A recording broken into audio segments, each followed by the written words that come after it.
everyone, this is Jemima from Bombay Tool Supplying Agency Private Limited, India. In this vlog, I will be discussing on the tips and the right way to use a plunger dial gauge, which is commonly known as the dial indicator. Dial indicators are the most flawless tools to compare measurements, to measure the outer diameter, to check the parallelism, thickness, depth, and also it indicates the runout error. That is, the misalignment between the axis of the workpiece and the axis of the rotation of spindle. Our ultimate aim is to reduce the deviation. Plunger dial gauges are available both in analog and digital models and can be used based on their applications. Let me explain the parts of the plunger dial gauge. This is the cap, bezel, pointer, revolution counting device, stem, plunger, and contact element. When explaining about the measuring orientations, there are three different ways to use the plunger dial gauge. One is the vertical position, where the contact point faces downward. The second position is the lateral position, where the spindle is horizontal. The third position is the upside down position, where the contact point faces upward. Keep in mind, if measurement is performed with the lateral position or upside down position, the measuring force is less than the vertical position. In this case, be sure to check the operation and repeatability of the indicator or the digital display. Let's see how to take reading using an analog plunger dial gauge. I have fixed the plunger dial gauge on the Jafuji dial comparator stand. I will also show you how to check the OD, thickness and depth using a plunger dial gauge.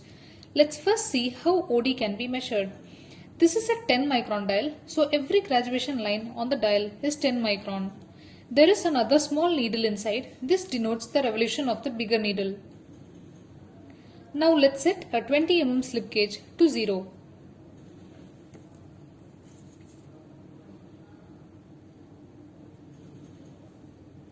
Rotate the face of the indicator until the 0 marking aligns with the dial.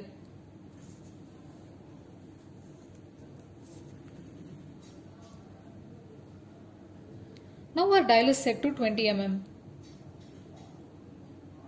Let's measure this component.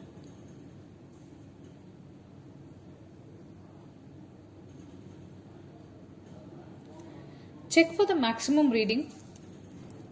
Also check the revolution counter. The smaller needle reads 1 mm and on the outer dial it reads 0.99 mm. So our reading is 21.99 mm.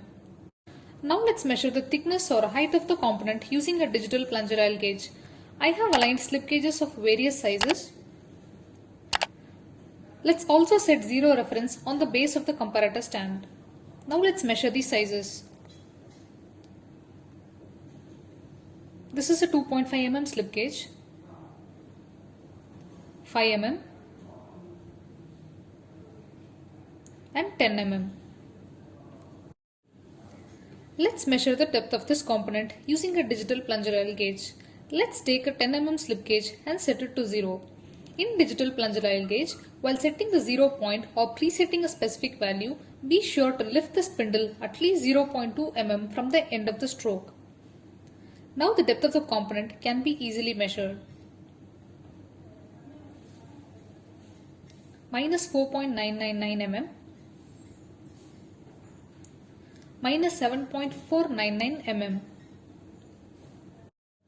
Bag type plunger dial gauges are suitable for mounting onto leveling machine tool tables or inspection jigs and for use in small spaces where the graduation of standard dial gauges are difficult to read. There are also various other types of dials available like continuous dial, which has bidirectional graduations, for example 00, 1090, 2080, etc. This is another continuous dial. It has a standard scale spacing.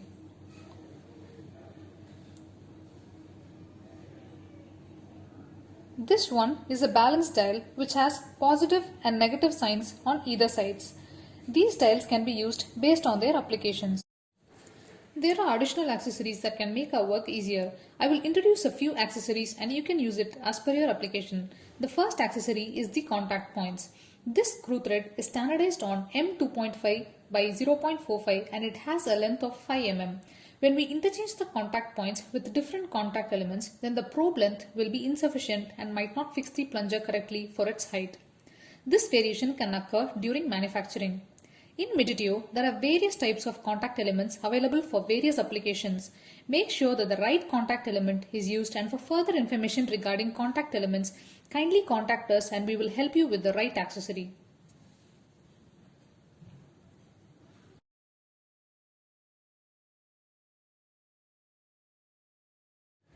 The second accessory is the interchangeable bags. There are various types of interchangeable bags available which can be used for different applications. For example, flat bag, lug-on center bag, magnetic bag, bag with offset lung, bag with post, bag with screw mount, adjustable bag, etc. The third accessory is the spindle lifting lever. The spindle lifting lever is attached to the top end of the spindle for improved inspection efficiency when using a dial indicator mounted on a stand. The fourth accessory is the spindle lifting cable. As you can see, by using a spindle lifting cable, it makes very easy for the operator to use and saves a lot of time. The fifth accessory is the limit stickers.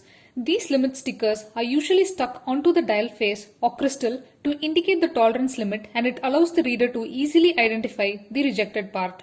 Limit clips can also be used. I hope this information was useful. Kindly leave your doubts in the comments below and contact us for any need of accessories.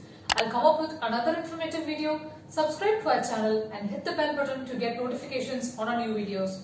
For more details, visit our website www.btsa.in.